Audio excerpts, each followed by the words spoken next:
Hey guys, so this video is a soft follow-up to my video, The Struggle of Berserk. So even though watching that video is not at all a requirement for understanding this video, I recommend watching it anyway, especially since the first part of this essay builds on ideas I introduced in that essay. There are no spoilers in either, unless you consider vague allusions to the plot details spoilers. You also, again, don't need to watch my other video on Berserk to understand this video. I'm just letting you know about the link between the two essays so you can get the most out of them. If you're surprised that a video on Berserk could be connected to a video on the philosophy of morality, know this. All my videos are connected, so watch all of them, even the shitty first couple of essays I made when I basically didn't even have a style yet, and even the memes. The memes are very important to my philosophy. Give me your views so I may harvest them verily for the Dark Lord. And yes, I have to address the obvious. Clearly, I don't know if your morals specifically suck, and in fact I might come into this with the same moral views I do. The title is directed more at the moral systems of the average person and how they can be based on outright false and harmful assumptions about the world and human nature. So strap in guys, and maybe leave a like and subscribe, because today we're talking about moral responsibility, determinism, how to treat people better, and why your morals suck. In the middle of a gunfight, in the center of a restaurant.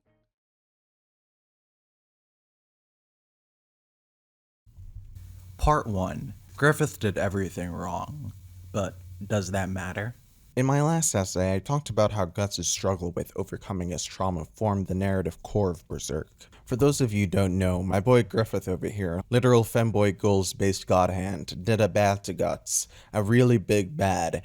A fucking enormous bad. I won't spoil it here, but just know that this bad was so bad that it became one of the most legendary moments in manga canon for how horrifying it was, and I personally at least can't get many of the images from that scene out of my head.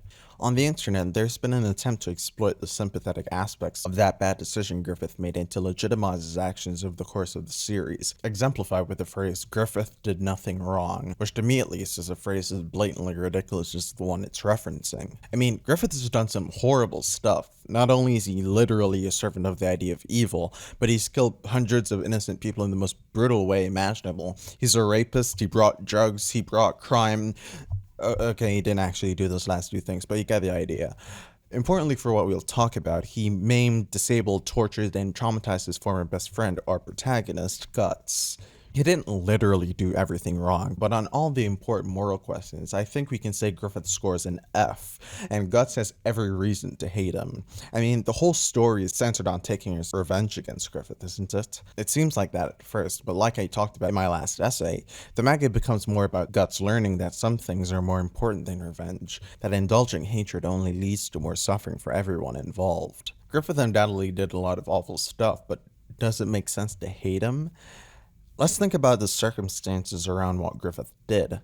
Again, no spoilers, but suffice it to say, Griffith wasn't in the best mental state when he made that decision. I mean, we can't ignore that an important detail of the story is that Griffith was prophesized to make this decision when he was at his most desperate possible point, when he was most poised to make the selfish choice.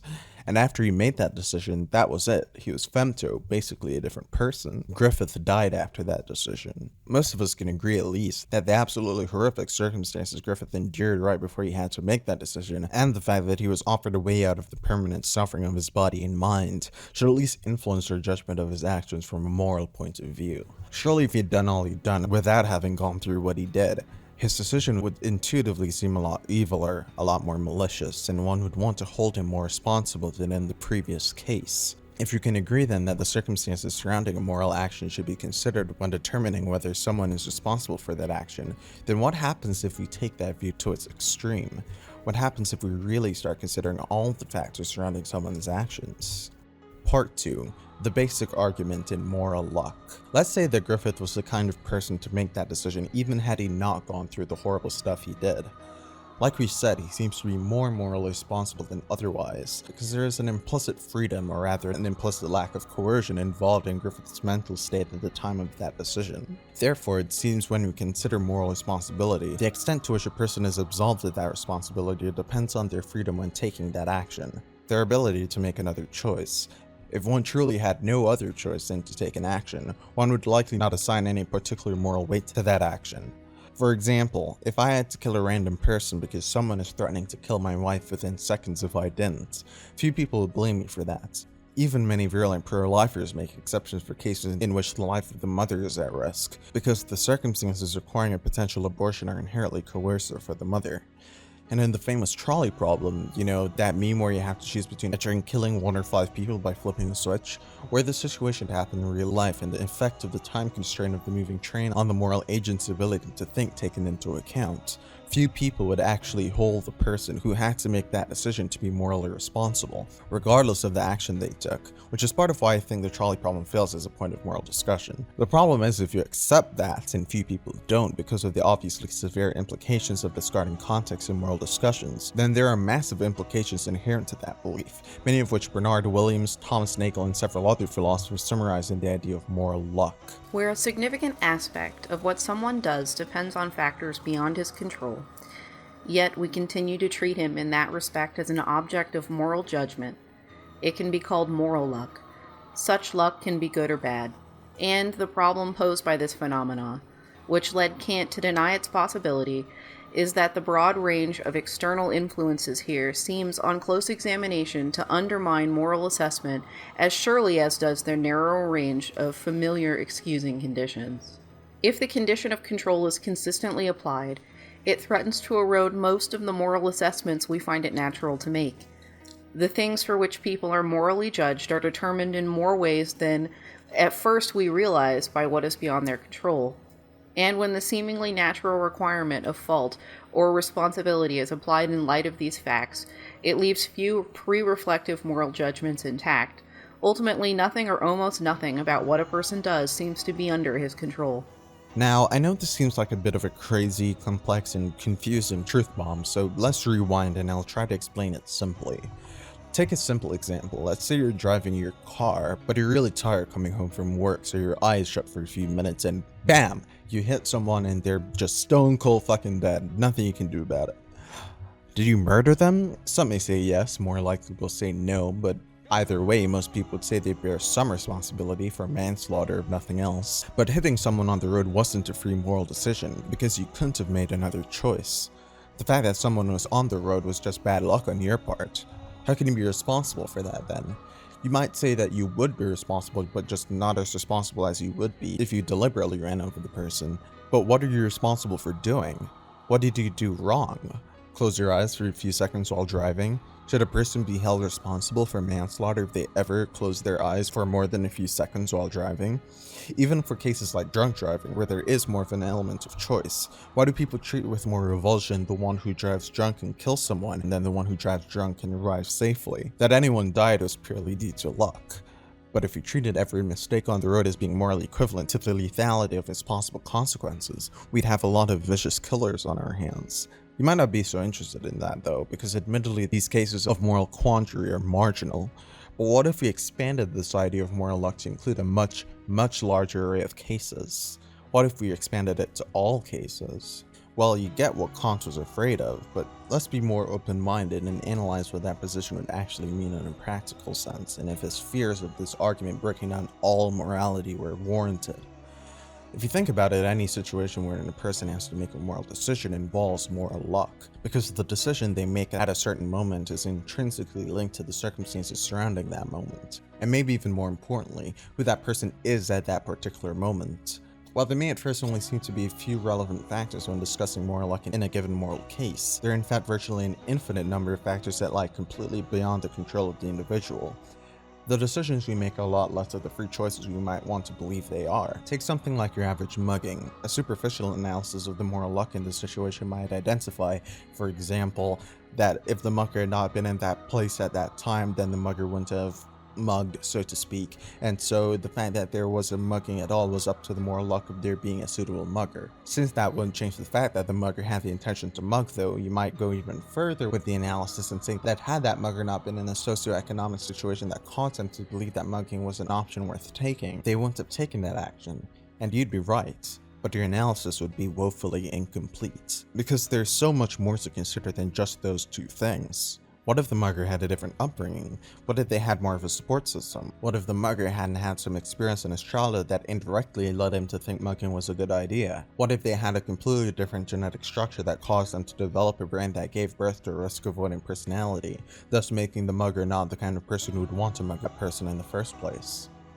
All these factors are completely outside the mugger's control. Most of these are decided at birth or during their childhood, and the rest not only couldn't be changed by the mugger, but by society generally, unless you come up with technology that allows us to alter brain and genetic structure. But even in that case, using it obviously raises a billion valid ethical concerns. But Satan, can the mugger just decide not to mug?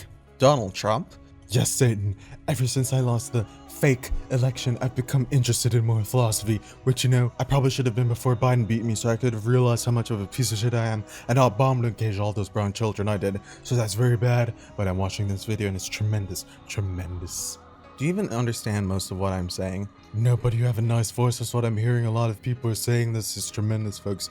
Let me tell you, you never heard a voice like this in your life. You gotta listen to his album whenever the hell it comes out.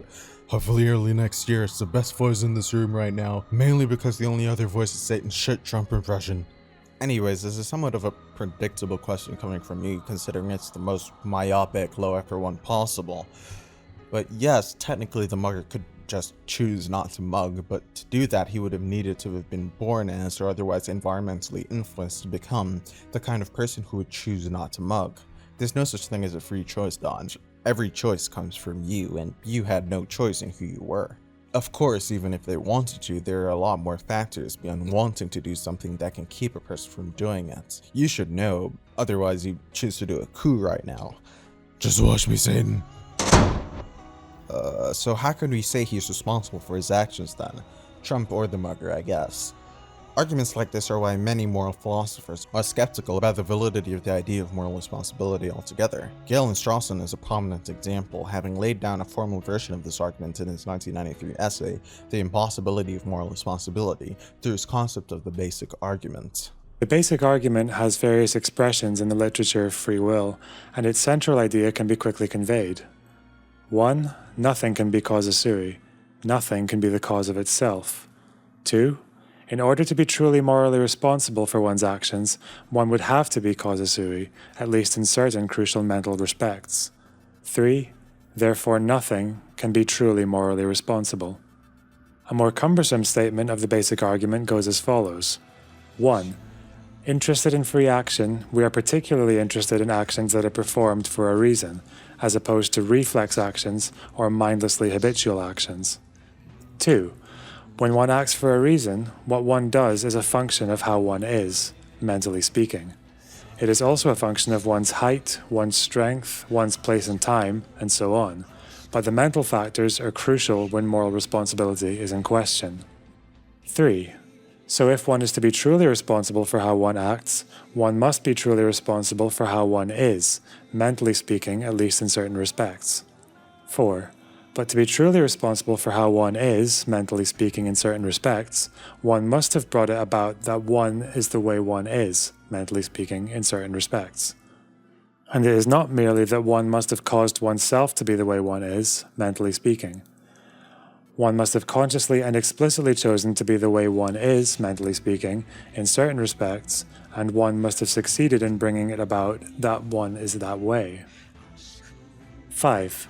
But one cannot really be said to choose, in a conscious, reasoned fashion, to be the way one is, mentally speaking, in any respect at all, unless one already exists, mentally speaking, already equipped with some principles of choice. P1, preferences, values, pro-attitudes, ideals, in the light of which one chooses how to be. 6. But then to be truly responsible, on account of having chosen to be the way one is, mentally speaking, in certain respects, one must be truly responsible for having the principles of choice, P1, in the light of which one chose how to be. 7. But for this to be so, one must have chosen P1 in a reasoned, conscious, intentional fashion. 8. But for this, i.e. 7, to be so, one must already have had some principles of choice, P2, in the light of which one chose P1. 9, and so on. Here we are setting out on a regress that we cannot stop. True self-determination is impossible because it requires the actual completion of an infinite series of choices, of principles of choice. 10. So true moral responsibility is impossible because it requires true self-determination, as noted in 3. This may seem contrived, but essentially the same argument can be given in a more natural form. 1. It is undeniable that one is the way one is, initially as a result of heredity and early experience, and it is undeniable that these are things for which one cannot be held to be in any way responsible, morally or otherwise. 2. One cannot at any later stage of life hope to accede to true moral responsibility for the way one is by trying to change the way one already is as a result of heredity and previous experience. For 3, both the particular way in which one is moved to try to change oneself and the degree of one's success in one's attempt at change will be determined by how one already is as a result of heredity and previous experience. And 4, any further changes that one can bring about only after one has brought about certain initial changes will in turn be determined, via the initial changes, by heredity and previous experience. 5. This may not be the whole story, for it may be that some changes in the way one is are traceable not to heredity and experience, but to the influence of indeterministic or random factors.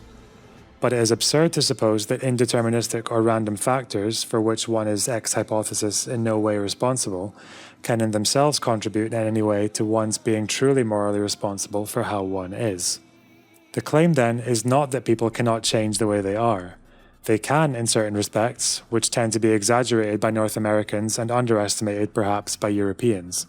The claim is only that people cannot be supposed to change themselves in such a way as to be or become truly or ultimately morally responsible for the way they are, and hence, for their actions. Then, truly, it is as Kant feared, though none of this is to say every moral problem requires the same solution, or that all actions are equally harmful, or worse, that harm doesn't exist. This obviously goes against most of our traditional conceptions of morality, for moral judgments, and therefore the assignment of blame for some action, requires people to be responsible for what they do.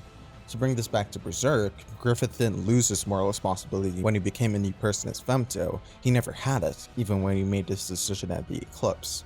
Even were he the kind of person to do what he did without facing a permanent state of supreme desperation, him taking a more moral path would require him to be the kind of person who would take that path in the first place, which isn't something he chose and therefore can't be something he's responsible for.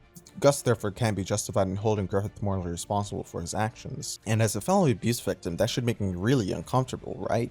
There's no one who wants to believe there really are irredeemably evil people than me. But not only is the argument airtight, but there are no convincing counter-arguments in modern philosophical literature. And worse yet, the argument tearing apart the validity of blameworthiness as a concept goes even deeper. There was something I didn't bring up. Part 3. Determinism, Mind Control, and the Myth of Oedipus. So, when I started talking about this, the more eagle-eyed among you might have started thinking to yourselves, hey, doesn't this sound like determinism? Doesn't this go against free will?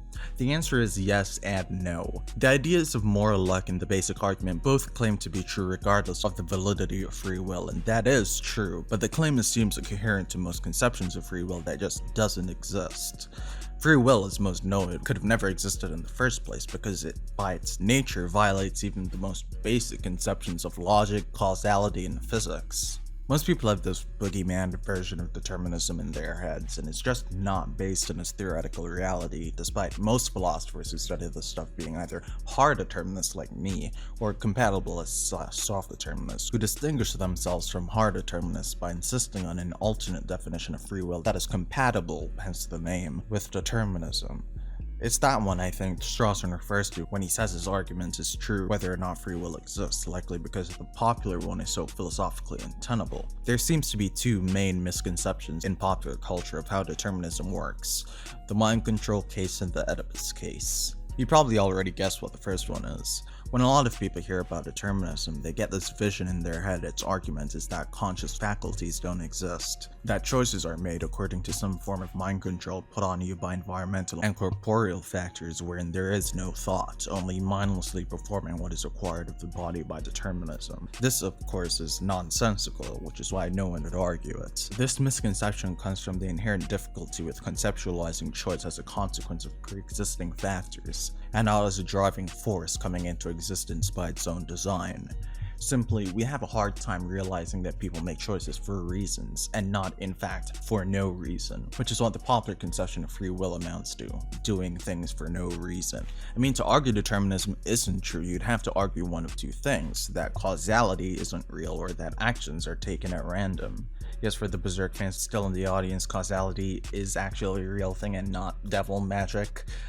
Causality is just the idea that all things have causes, that any process originates in some pre-existing process. It's why things like science work, otherwise we can never run an experiment expecting anything to happen. There are of course some notable exceptions, for example the universe itself, something religion's been obsessed over since its inception, and certain aspects of quantum mechanics, which I'll come back to later since it's relevant. While some of them essentially redefine free will to something different than its popular conception, Harry Frankfurt, for example, famously argued that coercion, or more softly, the removal of our ability to do otherwise, does not necessarily absolve us of moral responsibility.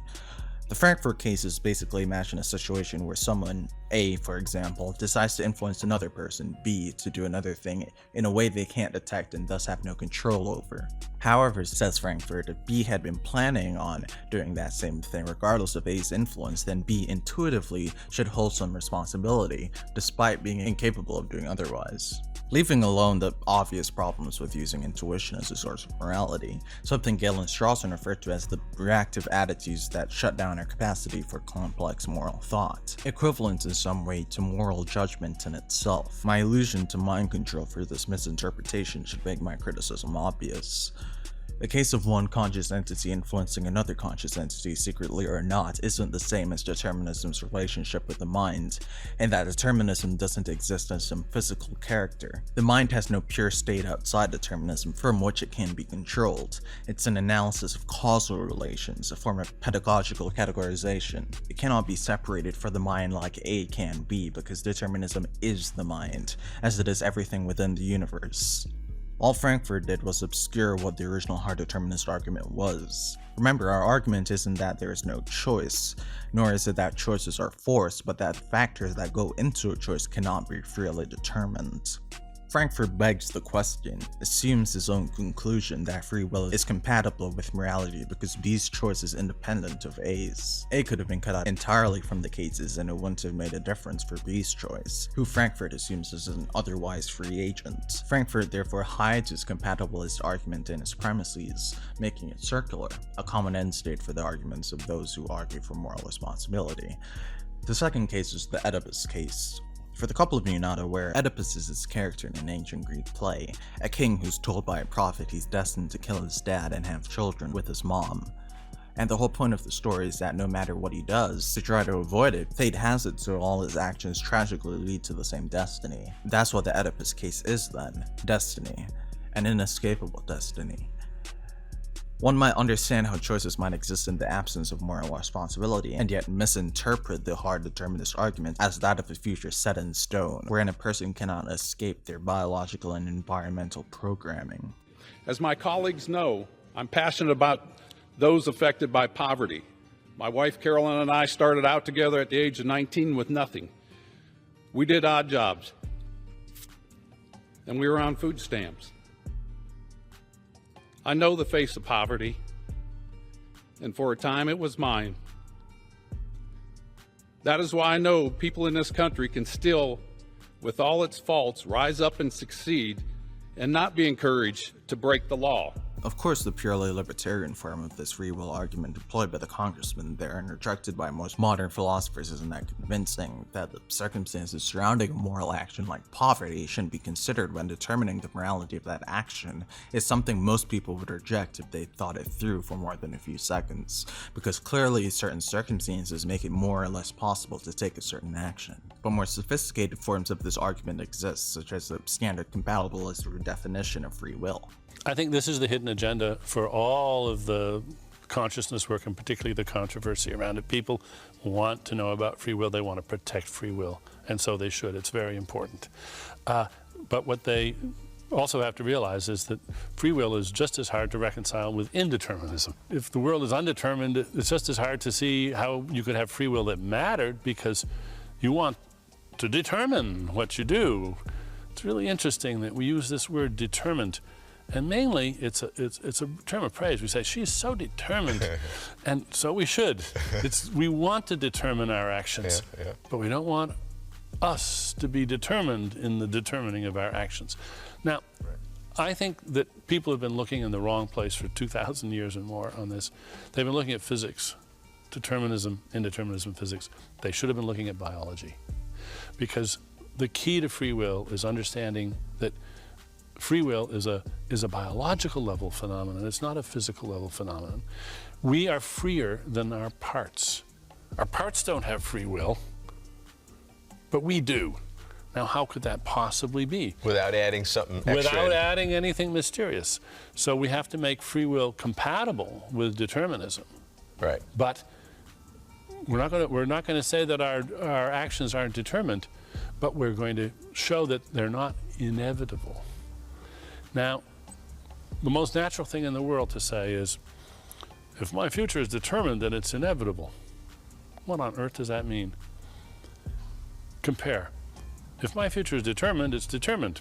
That's true. That's just a tautology. So what does the word inevitable add? What does it mean more than determined? If we want to get clear on this, we have to see what inevitable means. It means unavoidable. So then we have to get clear about what avoiding is. And then we can begin to see the biological dimension. Because what's happened on this planet over the last 4 billion years has been an explosion of avoiding. Avoiding dissolution, avoiding being eaten, avoiding starving to death.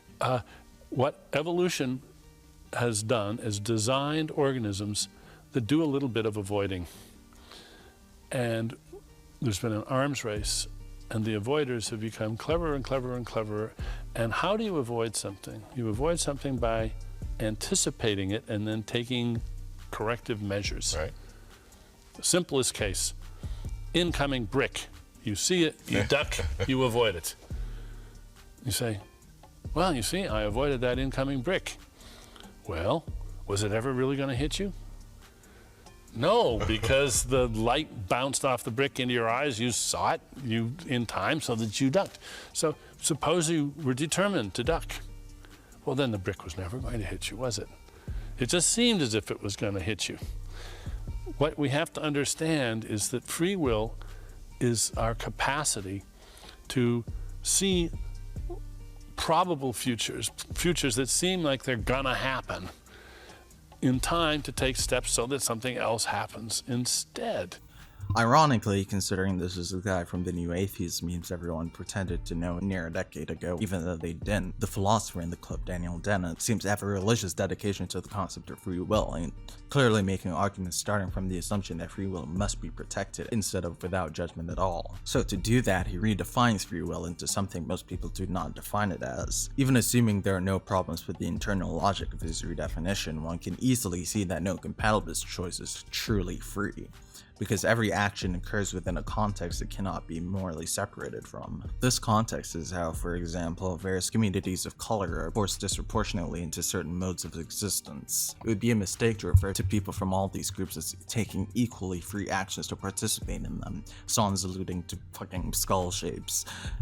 Compatibilist free will therefore must be at least a spectrum, which you could make the argument for, but there are unfortunately much more pressing holes in the argument. I mean, if his argument is that anything that chooses to avoid something based on some criteria has free will, then behold, then it's free agent. Any basic computer program can avoid or not avoid certain conditions. Even something as basic as a thermostat has to avoid temperatures other than the temperature it was set to. Therefore, then a thermostat must be a free agent. The only reason we see the inevitability of the thermostat's choice is because we programmed it, because we know the factors going into its choice. Were we to have available to us every possible biological and environmental factor going into a choice, the choice would seem just as inevitable. A huge AI like YouTube's algorithm is so complex through its constant learning from data points that it's almost impossible for any one person to consistently predict its actions. And yet it would be a mistake to say it has free will, since if we analyze the code behind any of its decisions, we'd see that it making that decision under those circumstances is not only likely, but the only logical consequence.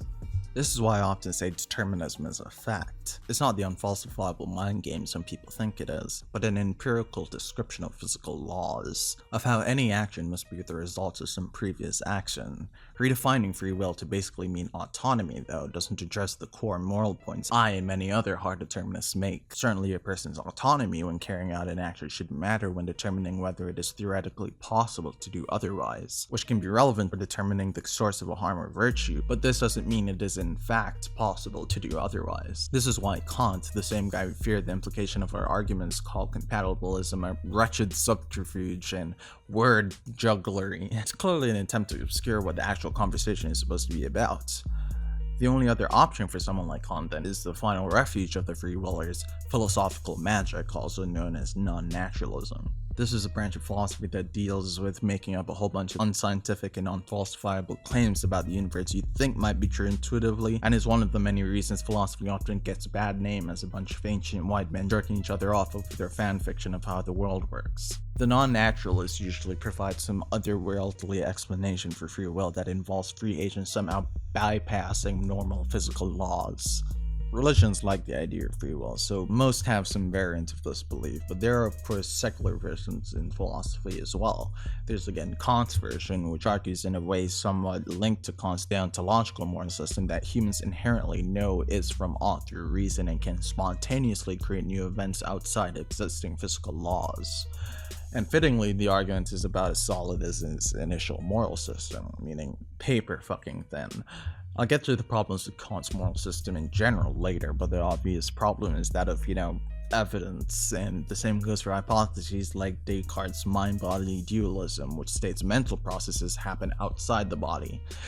That's part of why nowadays almost no philosophers accept these explanations, especially given in modern neuroscience's mountains of evidence showing the mind and mental processes to be located within the brain.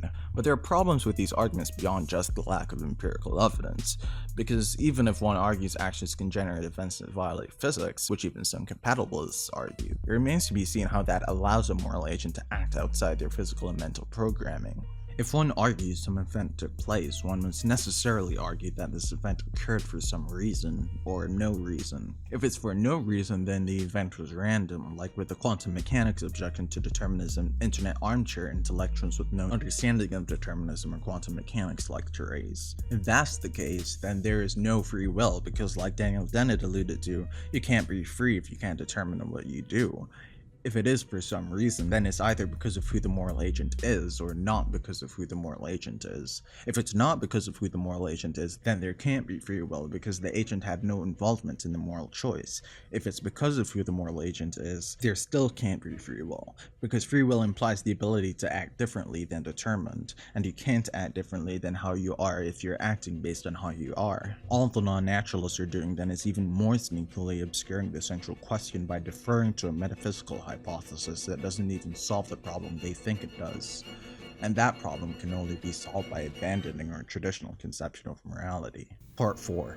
Non-Cognitivist Metaethics. So, what exactly do we mean when we say something is morally wrong anyway? If we want to discuss responsibility, we need to know what one would potentially hold someone responsible for, right? The two most popular and well-known classes of normative ethical theory are consequentialism, exemplified by schools of thought like egoism or utilitarianism, and deontology, which is associated with Kant's beliefs, among others. These and other theories like virtue ethics and pragmatic ethics fall under cognitivist metaethics. Obviously that's a pretty big term, so let's break it down. Metaethics is the meta of ethics, meaning the study of how moral judgments are made. Metaethics are ethical systems. Cognitivists believe that moral systems can either be true or false. So cognitivist metaethics are ethical theories created under the assumption that moral statements can be true or false. Ethical theories distinguish themselves through their mutual exclusivity with other theories. Utilitarianism, for example, says that whatever promotes the most good for the most amount of people is morally right. Kant believed in moral principles that could be determined through reason to be universalizable to all people, valuing human autonomy from use as means to an end above all else. For all of these, though, taking a look at them all from the outside raises the question of how anyone can determine what the objectively right theory is. Any arguments utilitarianism can make against virtue ethics or some other cognitivist ethical theory can only rely on moral intuition, and we know that people can have vastly varying moral intuitions. The rioting needs to fucking stop. And if that means like white redneck fucking militia dudes out there mowing down dipshit protesters that think that they could torch buildings at 10 p.m., then at this point they have my fucking blessing, because holy shit, this fucking shit needs to stop. It needed to stop a long time ago. Like, holy fuck. This is where error theory or moral nihilism comes in, the theory that all moral statements are false. And it makes sense on the surface. Moral statements clearly have no empirical justification and that no evidence could justify a moral prescription. I could say killing is good and there would be nothing to prove me wrong besides intuition. But its obvious drawback is that it's non-functional as a moral theory. Throwing our hands up and saying nothing is right or wrong is lazy and would lead to pretty bad things for society. Even the person who made the theory, J.L. Mackie, had to argue that using moral language is useful, which annihilates the idea of this being a coherent self-contained theory. What if we move beyond cognitivism though? We can say nothing is objectively right or wrong, but that doesn't have to limit ethical theory. Emotivism, for instance, argues moral statements represent subjective approval of a moral action, whereas prescriptivism says they represent preferences for how someone should act. These views aim to describe how moral beliefs are formed without appealing to undetectable moral facts. And I think they in general do a good job, and perhaps with more neurological research, an empirical answer could be determined for how these beliefs are formed. But that can't tell us the right ones to pick. Either way, it's up to us to determine and debate for ourselves what the best moral action is, even though any moral belief we have is ultimately unjustifiable beyond intuition. Most of us would be able to agree, however, on a principle like that which harms people unnecessarily is bad. There are of course a lot of loaded terms in that sentence, but regardless, most would agree according to their own interpretation. Are we harming people unnecessarily then? Part 5. Where am I going with this? 何なのよ、物置ひっくり返して。うちの武器はどこ？は？武器？僕には武器が必要なんだ。武器があれば。あんたさては戦士になって父上の船に乗せてもらっちゃおうとか考えてる？言っとくけどね、無駄な努力よ。あんたみたいなちびっこが。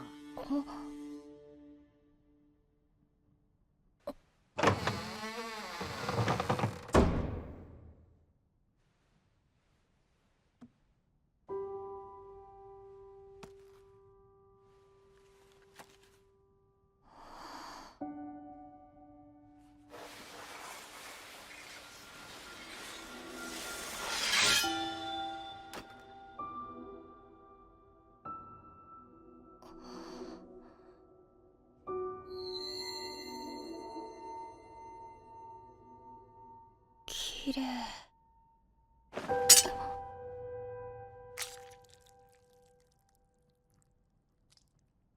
剣が欲しいか、トルフィン。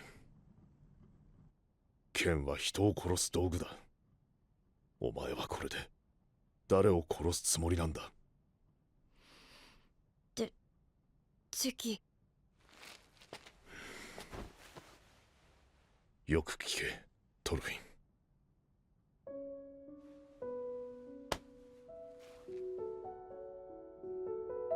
お前に敵などいない。誰にも敵などいないんだ。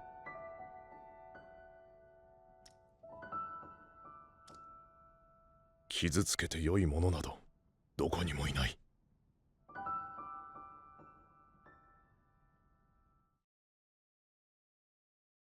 So, I've kind of presented a bleak picture of morality.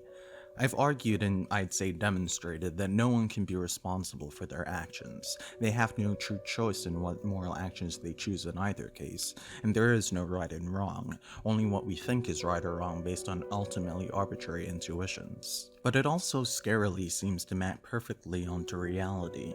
I mean, nothing actually happens to you physically if you do a morally bad thing. We respond based on how we perceive the morality of another's actions, meaning there doesn't seem to be any actual metaphysical layer to morality. There are only actions and how we respond to them. Morally wrong is just a concept, but it's a concept applied to humans who act deterministically. So blaming others who act against some morality seems unjustifiable. And so it seems impossible to stop others from acting immorally. And yet I hope you'll believe me when I say this is the lens through which I view almost every issue. I take these things in mind when considering everything. But how?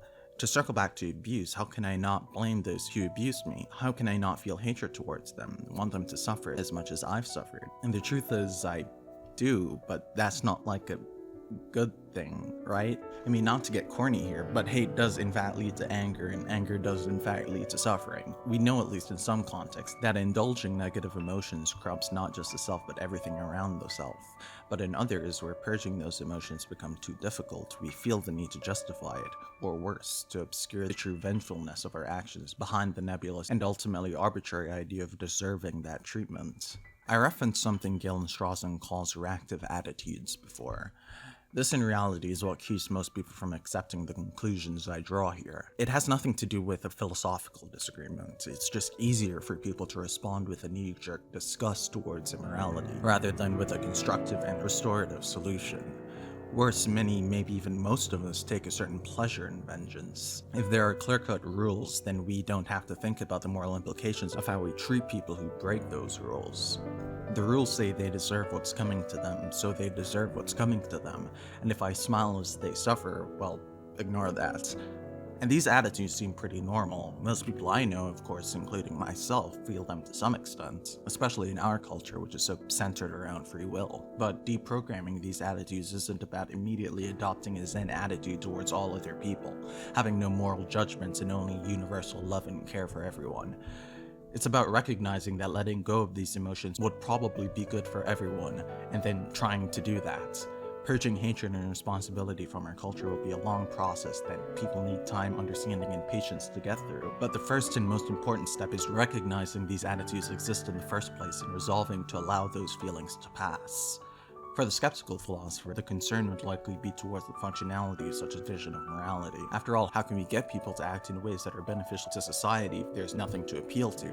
If every moral opinion is ultimately subjective, how can I make a moral argument that we should change our perception of morality in this context? The problem with this argument is that morality is subjective regardless of whatever fanfiction you create to hype up your opinions.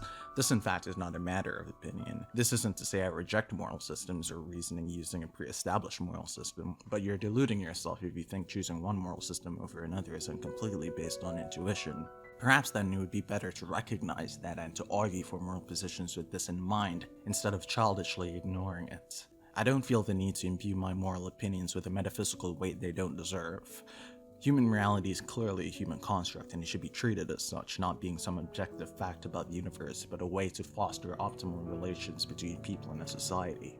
I also simply don't think imbuing someone with a false sense of essential metaphysical wrongness is the most effective way of getting people to behave more morally.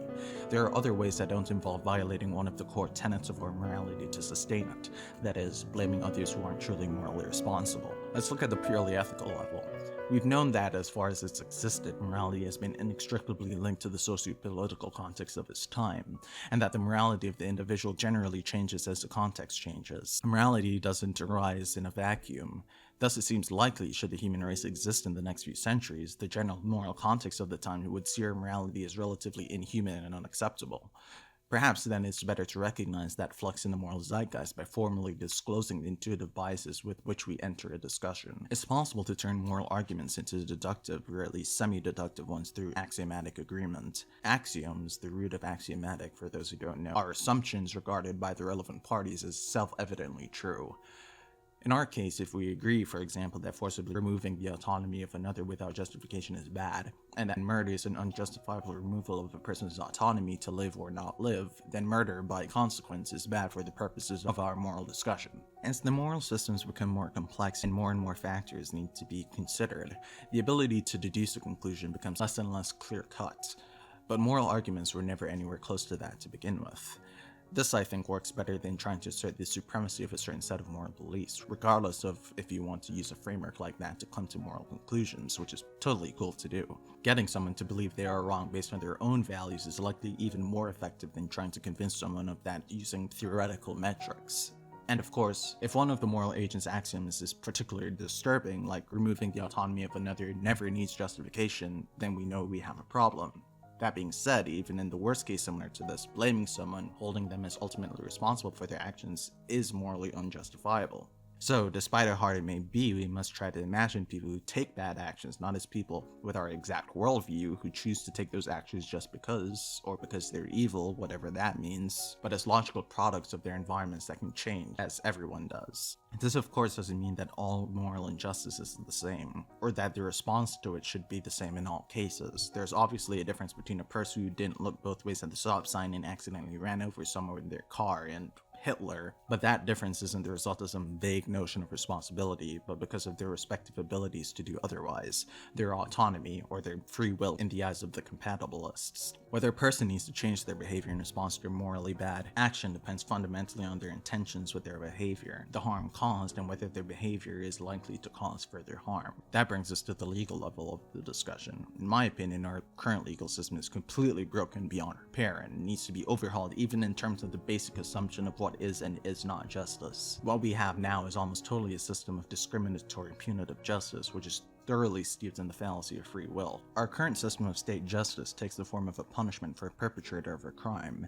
I instead prefer a different system, known primarily in modern times by the name Restorative Justice, based largely on various historical examples, most notably the Navajo system of peacemaking. Under this system, justice is achieved not through an ultimately arbitrary punishment for the perpetrator, but a solution reached through community-based mediation, the voluntary inclusion of all affected parties in discourse on the issue, addressing that issue and reintegrating all relevant parties into the community. Justice is the process of healing the harm, not of getting the perpetrator.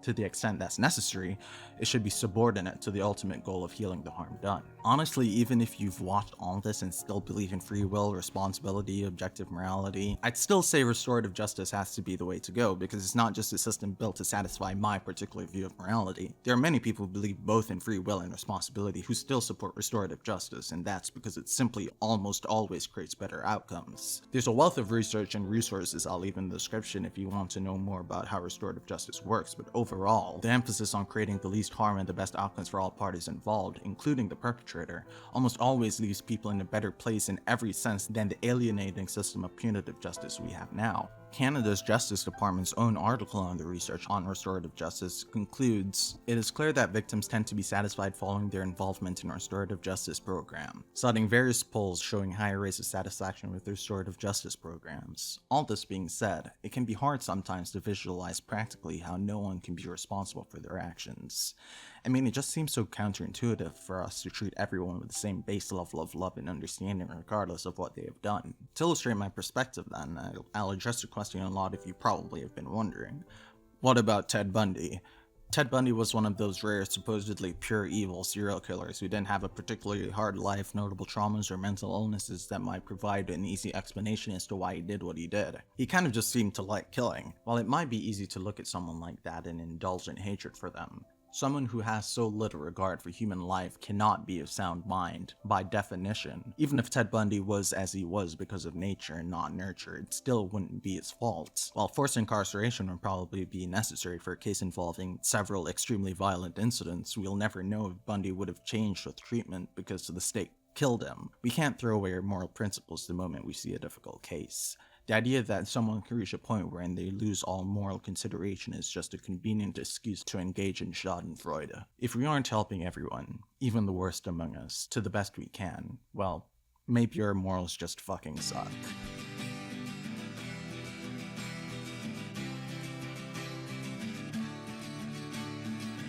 Thanks so much to Andrew Tapp, Pamphleteer, O'Reed, Galen Yeats, Garrett Polk, Jack Rudick, Jigglypuffer, Krampus, Questing Refuge, and the Silver Samaritan for sponsoring today's video. If you'd like to have your name read at the end of these videos, please consider becoming a patron at patreon.com/satenmadpun.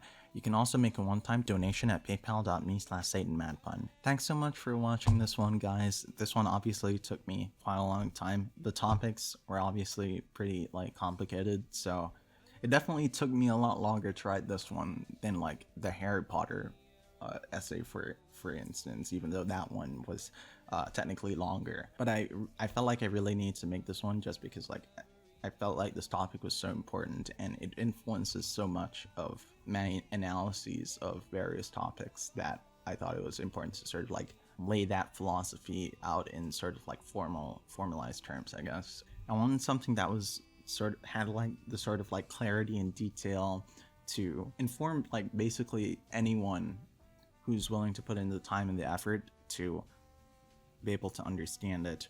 There are probably a lot of people in your life, if you agree with me, that could probably use this message. So definitely send the video to them. If you disagree with me, feel free to leave me a comment and tell me why. If you agree with me, you can also leave me a comment and tell me why you agree with me. That would also be pretty cool. You can like, subscribe, ring the bell to get notifications for when all of my new videos are coming out. Last thing, I'm pretty short on like money and stuff for like this month for school and meds and things like that. So I'd especially right now appreciate donations to my PayPal or Patreon if you can. It would mean a lot to me. And yeah, that said, thanks so much for watching again, guys. I really appreciate your support. And yeah, bye.